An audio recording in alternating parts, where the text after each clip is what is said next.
Saudaraku yang dirahmati Allah, sholawat bukan sekedar bacaan, melainkan sebuah jalan rahasia yang menghubungkan jiwa dengan Rasulullah Shallallahu Alaihi Wasallam. Di balik setiap lafalnya, ada pintu gaib yang hanya terbuka bagi hati yang tulus. Banyak orang yang membaca sholawat, namun sedikit yang memasukinya. Jika hati kita bergetar saat bersholawat, itu adalah salah satu tanda bahwa kita sedang dipanggil ke sebuah majelis rohani yang agung. Sholawat yang diucapkan dari hati adalah surat tak terlihat yang dikirimkan langsung kepada Rasulullah Shallallahu Alaihi Wasallam. Para malaikat membawanya dan Rasulullah Shallallahu Alaihi Wasallam membalasnya. Bagi jiwa-jiwa yang penuh dengan kerinduan, sholawat bukan hanya pesan, melainkan sebuah perjalanan rohani. Ruh mereka dibawa naik menembus jarak dan waktu, seolah-olah duduk berhadapan langsung dengan cahaya Rasulullah Shallallahu Alaihi Wasallam.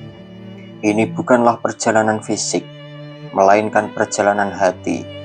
Lidah hanya mengucapkan, tetapi hatilah yang berjalan. Semakin dalam kerinduan dan penyerahan diri, semakin cepat ruh meniti jalan tersebut. Sholawat adalah tali cahaya yang menghubungkan kita dengan Rasulullah Shallallahu Alaihi Wasallam, dan terserah kita apakah akan memegang erat atau justru melepaskan tali cahaya itu.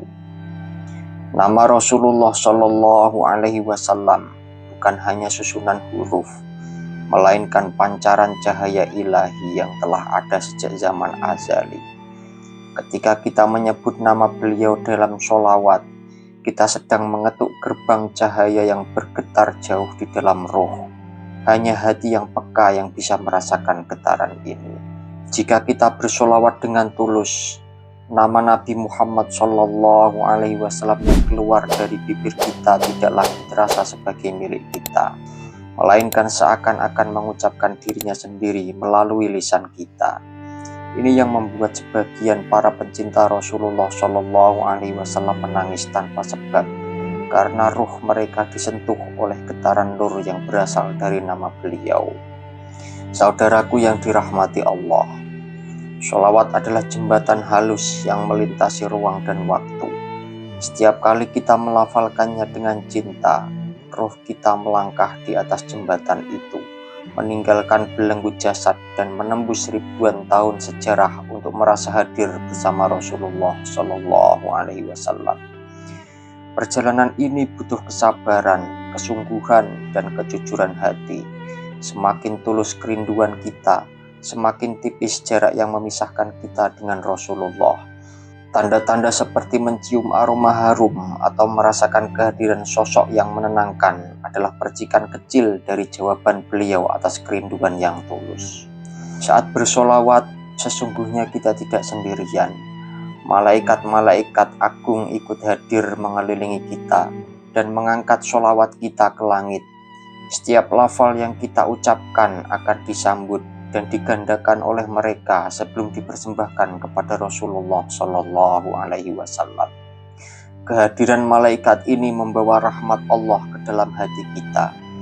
Itulah mengapa orang yang bersolawat sering merasa lebih tenang dan damai. Ini bukanlah suatu kebetulan, melainkan efek langsung dari energi malaikat yang membersihkan jiwa kita. Sholawat adalah jalan pertemuan di mana malaikat menuntun roh kita lebih dekat menuju hadirat Rasulullah Shallallahu Alaihi Wasallam. Sholawat adalah nafas rohani yang menghidupkan jiwa, sama seperti nafas jasad yang memberi kehidupan kepada tubuh. Sholawat pun memberi kehidupan kepada roh. Jika kita berhenti bersholawat, jiwa kita perlahan kehilangan cahayanya, sedangkan roh yang hidup akan selalu merindukan Rasulullah Shallallahu Alaihi Wasallam. Pada hakikatnya, sholawat adalah bentuk paling murni dari kerinduan. Setiap kali kita mengucapkannya, kita menyalakan api cinta yang menghubungkan kita dengan beliau Rasulullah Shallallahu Alaihi Wasallam. Sholawat yang tulus adalah panggilan yang tidak pernah sia-sia. Ia selalu menemukan jalan pulang kepada yang dituju. Ia adalah cermin yang memperlihatkan seberapa dalam kita merindukan Rasulullah Shallallahu Alaihi Wasallam. Setiap lafal sholawat adalah benteng cahaya yang mengelilingi ruh kita dari kegelapan. Benteng ini tidak terlihat mata, tetapi sangat nyata. Semakin istiqomah, akan semakin kuat dan terang benteng itu, hingga ia menuntun kita bukan hanya untuk terlindungi, tetapi juga untuk bertemu dengan sumber cahaya itu sendiri. Pada akhirnya, sholawat adalah gerbang hadirat Rasulullah Shallallahu Alaihi Wasallam. Kunci pembukanya bukanlah jumlah bacaan, melainkan kedalaman cinta dan kejujuran hati. Ketika kita bersholawat dengan hati yang larut, kita sebetulnya sedang melintasi alam yang lebih halus, dan roh kita bergerak menuju kehadirat Rasulullah Shallallahu Alaihi Wasallam. Sholawat bukan lagi sekedar doa, tetapi sebuah perjumpaan rohani yang melintasi batas dunia. Wallahu a'lamu bishawab.